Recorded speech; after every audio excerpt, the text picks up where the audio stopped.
और है, बोलो कौन सा सेक्शन है ये अब है? 462। इसको अच्छे से पढ़ो। 462 का हेडिंग पढ़ दो, बस इतना ही करो ना तुम। जिन बच्चों को थोड़ा सा भी मन भारी, दिमाग भारी, आंखें भारी, तो अपने आप को पहले ऐसे सीधा रखिए। तो पहले सीधा करो एक बार। तुम लोग को ना बड़े मुश्किल से पढ़ाना होता है, बाप रे बाप। अगर तुम लोग गलती से दूसरे कोचिंग में गए होते तो लुढ़क गए होते तुम लोग। सही बोल रहा हूँ, तुम लोग की हालत बड़ी खराब है। वो तो मैं पढ़ा लेता हूँ तुम लोग को, लेकिन नहीं तो कहना हम दूसरे को पढ़ा देते, आपको मालूम नहीं है ना। चलो एकदम सीधा ऐसे टाइट है सब। मैं यहां से देख रहा हूं भाई, इतना ऊंचा पे बैठा हुआ पैसा लगा के, इसलिए कि मैं सबको देख पाऊं। कोई भी क्लास में अजय देवगन बनने का कोशिश किया तो देख लेना। चलो आइए, 462 में क्या है, हेडिंग बोल दे एक बार। Power of central government to exempt and modify the applicability of the act. चलो इसको टिक लगाओ। क्या चीज को मॉडिफाई कर रहा है या एग्जेम्प्ट कर रहा है? जैसे मैंने किया ऐसे करो, ऐसे। अगर बुक है तो, अरे क्या किया मैंने, देखा नहीं दिया। मॉडिफाई किसको कर रहा है? एप्लीकेबिलिटी ऑफ द एक्ट को। एग्जेम्प्ट किसको कर रहा है? एप्लीकेबिलिटी ऑफ द एक्ट को। और ये पावर किसके पास है? सेंट्रल गवर्नमेंट के पास पावर है। आप समझना मैं क्या समझाना चाह रहा हूं। अरे इधर देखिए, हाँ जी, एक बार हेडिंग फिर से पढ़ना चाहोगे? ऐसे पढ़ो, देखो।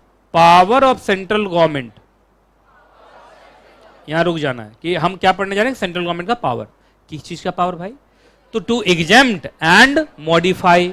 बोलो, टू एग्जेम्प्ट एंड मॉडिफाई क्या? 3 बार में पढ़ेंगे। तो सेंट्रल गवर्नमेंट को पावर है कि सेंट्रल गवर्नमेंट अगर चाहे, इधर देखो, ये है कंपनीज एक्ट। मान लो ये क्या है? Companies act. 470 सेक्शन। कितने सेक्शन है? 470 सेक्शन है इसमें। और मालूम चला यहाँ एक कोई कंपनी है, लेकिन कंपनी के साथ कुछ परेशानी है। तो क्या सेंट्रल गवर्नमेंट एक नोटिफिकेशन निकाल के, क्या निकाल के? नोटिफिकेशन निकाल के ये एग्जेम्प्ट कर सकता है कि चलो तुम ऐसी कंपनी हो, तुमको कुछ सेक्शन नहीं मानना है, तुम पर से कुछ सेक्शन हटाता हूं, या तुम्हारे पर से कुछ सेक्शन है उसका लैंग्वेज बदल देता हूं। जैसे नॉर्मल दूसरे कंपनी के लिए साल में 4 बार बोर्ड मीटिंग लिखा हुआ है, तो तुम्हारे लिए 2 ही बार। चलो, तो ये क्या हो गया? एग्जेम्प्ट हुआ या मॉडिफाई हुआ? मॉडिफाई। तो कहीं एग्जेम्प्ट भी कर सकता है, कहीं मॉडिफाई भी कर सकता है। इसके लिए सेंट्रल गवर्नमेंट को क्या करना पड़ेगा? नोटिफिकेशन इन ऑफिशियल गजट, उसको शॉर्ट फॉर्म में बोलते हैं एनआईओजी। क्या बोलते हैं? एनआईओजी। एनआईओजी का मतलब नोटिफिकेशन इन ऑफिशियल गजट। अब मैं लाइन बाय लाइन पढ़ाऊंगा, ध्यान से सुनना। अब पहले तुम लोगों को थोड़ा अच्छा बैकग्राउंड दे देता हूं। सेंट्रल गवर्नमेंट ने इस पावर का इस्तेमाल करके, आपको मालूम अगर हो तो, प्राइवेट कंपनी के ऊपर से बहुत सेक्शन हटा ली। सेक्शन 8 कंपनी के ऊपर से बहुत सेक्शन हटा ली। कोरोना के टाइम में 2-3 साल के लिए बहुत सारे सेक्शन सारे कंपनी पर से हटा ली। तो ये पावर था तब ना। अब पावर कहां दिया गया है? सेक्शन 462 में।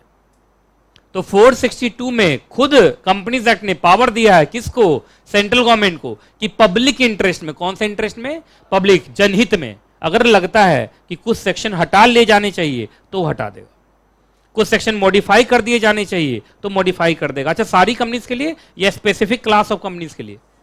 अब जैसे प्राइवेट कंपनी के लिए कहा, प्राइवेट कंपनी के बाद आज के बाद ये सेक्शन नहीं लगेगा, तो सिर्फ प्राइवेट कंपनी के लिए हुआ ना, सबके लिए थोड़ी हुआ। क्लियर है कि नहीं क्लियर? पहले बताइए, समझ में आ गया? तो इस सेक्शन का इस्तेमाल करके सेंट्रल गवर्नमेंट क्या कर सकता है? एक्ट के कुछ सेक्शन को मॉडिफाई कर सकता है, एग्जेम्प्ट कर सकता है, नहीं समझे? ये सब कर सकता है। बस उसके लिए उसको क्या करना पड़ेगा? एक नोटिफिकेशन निकालना पड़ेगा। क्या निकालना पड़ेगा? नोटिफिकेशन। क्लियर है? तो चलो लाइन बाय लाइन पढ़ना शुरू करें। आ जाओ। द सेंट्रल गवर्नमेंट में इन पब्लिक इंटरेस्ट, सबसे जरूरी चीज है। क्या सेंट्रल गवर्नमेंट अपने हित में करेगा या जनहित में? अच्छा, कैसे करेगा भाई? By NIOG. लिखो, by NIOG. Full form notification in official gazette करके वो कह सकता है कि any of the provisions of this act, या तो shall not apply, shall not का मतलब एग्जेम्प्ट हो गया, या अप्लाई होगा लेकिन कुछ एक्सेप्शन के साथ, कुछ मॉडिफिकेशन के साथ, और कुछ एडेप्शन के साथ। तो ये कौन सा वर्ड हो गया? मॉडिफाई। तो 2 वर्ड है ना, या तो एग्जेम्प्ट और या मॉडिफाई। मॉडिफाई देख ही लिया था, जैसे मैंने बोला। अच्छा, नॉर्मल कंपनी के लिए साल में 4 बोर्ड मीटिंग, लेकिन ओपीसी के लिए 2, वो भी अगर डायरेक्टर 1 से ज्यादा है तो। नहीं समझ में आया? तो क्या एग्जेम्प्ट कर दिया या मॉडिफाई किया मात्र? तो मुझे लगता है समझ में तुम्हें आ गया। तो सरकार आराम से एनआईओजी करके क्या कर सकती है, एक्ट के कुछ सेक्शन हटा भी सकती है या लगा सकती है, सब्जेक्ट टू सर्टेन मॉडिफिकेशंस, एडैप्शंस, और क्या वर्ड है, मॉडिफिकेशंस, एडैप्शन और एक्सेप्शंस। क्लियर है कि नहीं क्लियर है, पहले बताइए आप, याद रहेगा। इसके लिए सरकार को मात्र क्या करना है, जल्दी बोलो, एनआईओजी। ठीक, चलो इधर देखो, अभी मैं एक नोटिफिकेशन दिखा भी दूंगा तुम्हें। ठीक, चलो आ जाओ। अच्छा एक बात बताइए, ये जो नोटिफिकेशन सरकार निकालती है इसका मिसयूज कर सकती है सरकार, बोलो कैसे। जैसे सरकार को पता चला गवर्नमेंट कंपनी में फ्रॉड हुआ है, किसका नाम खराब होगा, सरकार का, है ना। तो सरकार एक एनआईओजी निकाल दे, आज के बाद ये सेक्शन गवर्नमेंट कंपनी पर लगेगा ही नहीं। तो ऐसे तो फ्रॉड छिपाने का काम हो सकता है। नहीं समझ में आया इन लोग को। इसलिए कहा जाता है कंपनी सेक्रेटरी दो तरीके का होता है। एक कंपनी सेक्रेटरी ऐसा जिसको जिंदगी में आगे बढ़ना है, स्ट्रगल करना है, लग्जरी लाइफ जीना है, वो जाता है लिस्टेड कंपनी में, वहां सैलरी करोड़ से स्टार्ट होती है सीएस, लेकिन मेहनत भी बहुत है। और एक है भाई एकदम शांत, सरकारी दामाद बनना है उसको, है ना। एक सप्ताह में 5 दिन ऑफिस जाना है, वो भी मन किया तो नहीं गए, 2 दिन सैटरडे संडे घर में रहना है, तो गवर्नमेंट कंपनी में नौकरी कीजिए। गवर्नमेंट कंपनी में कंपनी सेक्रेटरी बनने का मतलब आप सरकारी दामाद बन गए।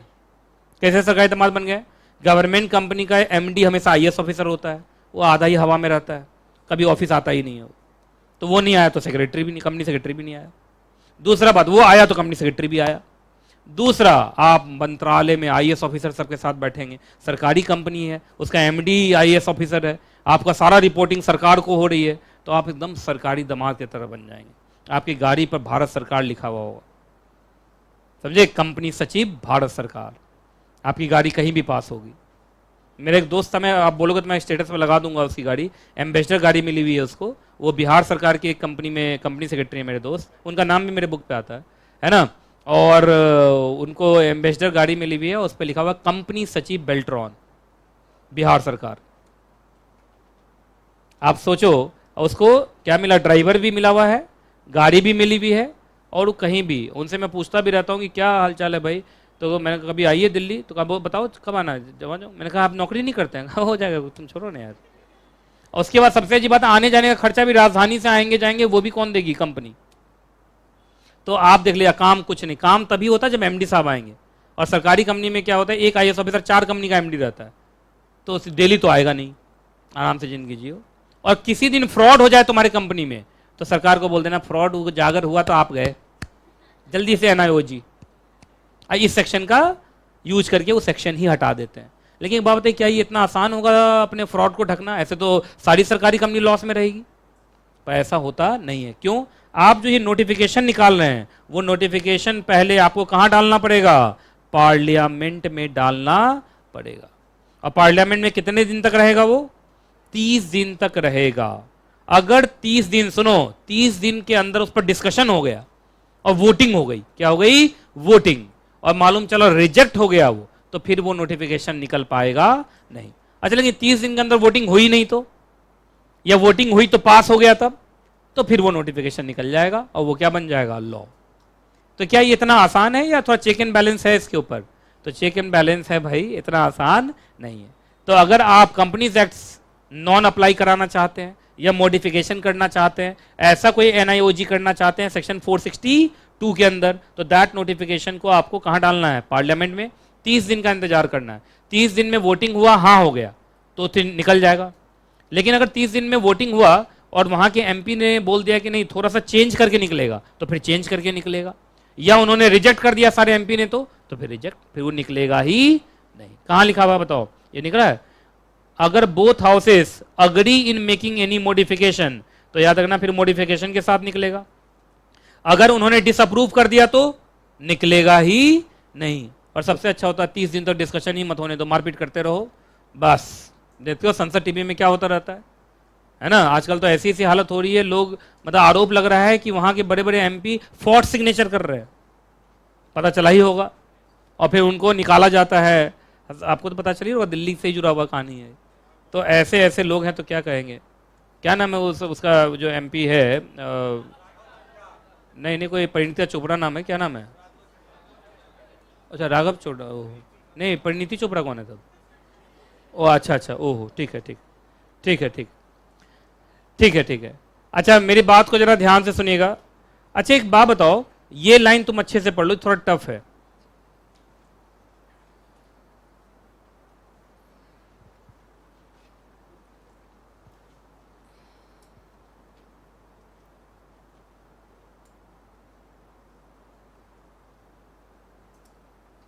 ये थोड़ा टफ है भाई, आसान नहीं है।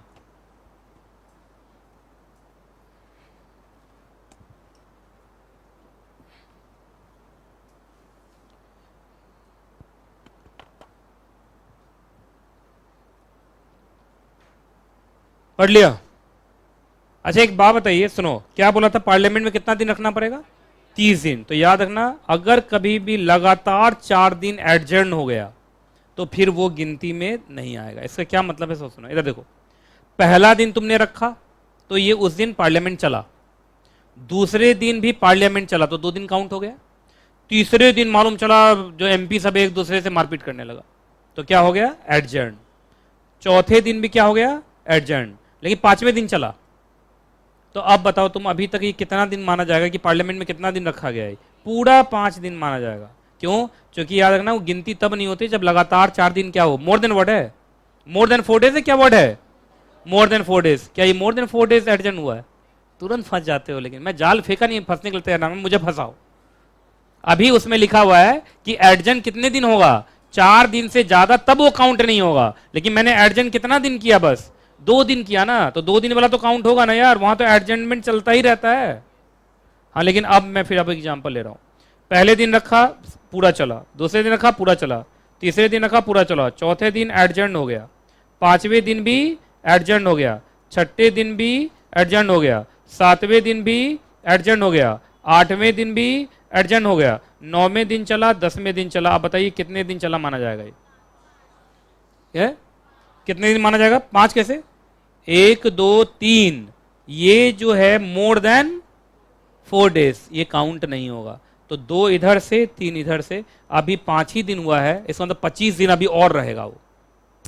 अरे 30 दिन है ना पूरा, तो अभी 25 दिन और रहेगा। ये बात समझ में आई कि नहीं पहले बताओ? इसको उतार लो भाई। ये बताओ तो किसके ऊपर प्रैक्टिस है? ये बताओ कौन सा? 462 सबसेक्शन क्या है? सबसेक्शन 3 के ऊपर प्रैक्टिस है। सब एग्जाम में आ सकता है केस बना बना के।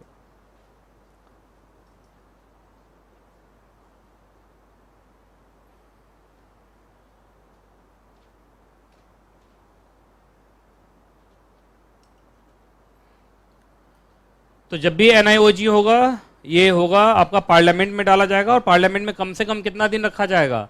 30 दिन तो रखा जाएगा। बाकी 30 दिन में मैंने बोल दिया, अगर आपका 4 दिन से ज्यादा का एडजमेंट है तो फिर वो गिनती में आएगा नहीं। जैसे दूसरे वाले एग्जाम्पल में माना गया, जैसे 5 ही दिन रखा गया था, अभी 25 दिन और रखा जाएगा। ये ना सब मिला कितना दिन रखना है पार्लियामेंट में? 30 दिन। क्योंकि एडजर्न हो गया तो फिर उस पर डिस्कशन नहीं हो पाया ना। ऐसे तो सरकार को पास कराने का मन करेगा, वो 30 दिन ध्यान ही नहीं जाने देगा इस पर, है ना। जहां पे पार्लियामेंट शुरू होगा मारपीट करके एडजर्न। अब यही होता ही है, ऐसी ऐसी चीजें पार्लियामेंट में होती रहती हैं, क्या कहोगे आप? कभी स्प्रे लेके आते हैं एक दूसरे पे मारते हैं, कभी कोई किसी का धोती खोल देता है, वहां पे कुछ भी होता है वहां पे, कभी नोटिफिकेशन फाड़ के फेंक दिया जाता है। तो हमारा भाई इंडिया में गजब का डेमोक्रेसी है।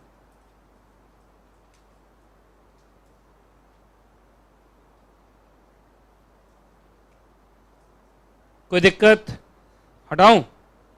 लिख लिया ना ये एग्जाम्पल। ADJ का मतलब? अच्छा मुझे लगा आज ही डीजे समझ रहा है।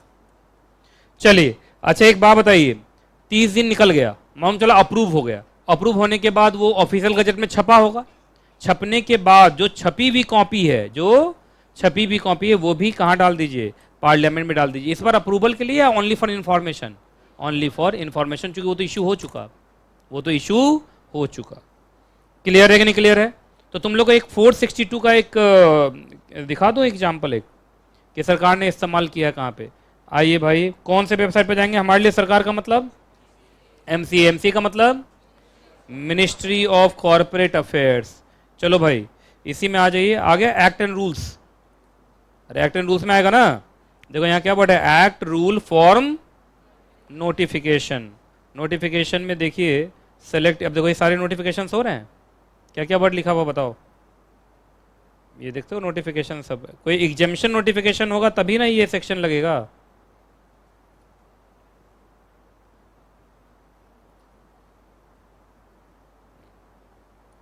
देखता हूँ ये काम करता है कि नहीं। ऐसे इस सेक्शन का इस्तेमाल तब होगा जब सरकार एग्जेम्प्ट करेगा किसी को, ये ना। तो जरा देखिए, ये पहले हिंदी में आ रहा है ना, अब इंग्लिश में आएगा बाद में। ये सब नोटिफिकेशन है, सीएस बन के पढ़ना है तुम लोग को, ये और इतना सारा पढ़ना पड़ेगा। ये देखो क्या लिखा है, minister of corporate affairs notification है ना, in exercise of power conferred by section this read with section 469। लेकिन अभी जो हम सेक्शन पढ़ रहे हैं वो कौन है, तो किसी दिन 462 का इस्तेमाल करेगा तो यहाँ कौन सा सेक्शन लिखा रहता, 462। और 462 के बाद क्या लिखा रहता, ये सेक्शन से हम इन कंपनीज को क्या करते हैं, एग्जेम्प्ट करते हैं, ऐसे ही लिखा होगा ना। तो इसी तरीके से क्या निकलता है, नोटिफिकेशन निकलता है। क्लियर है ना। देख रहे हो क्या मांग रहा है, membership number of company secretary, है ना। चलिए क्लियर है। अब आ जाओ आगे, आगे देखते हैं कौन वाला है, जल्दी बताओ। ये बस एक ये बच गया ना, government company as a state, है ना। लेकिन तुम्हारे उनका टाइम हो गया अकाउंट्स का, है। अगली क्लास में करा दूं, चलेगा। नहीं याद भी रखोगे गवर्नमेंट कंपनी में छोड़ा तुम लोगों को मैंने। अच्छा आज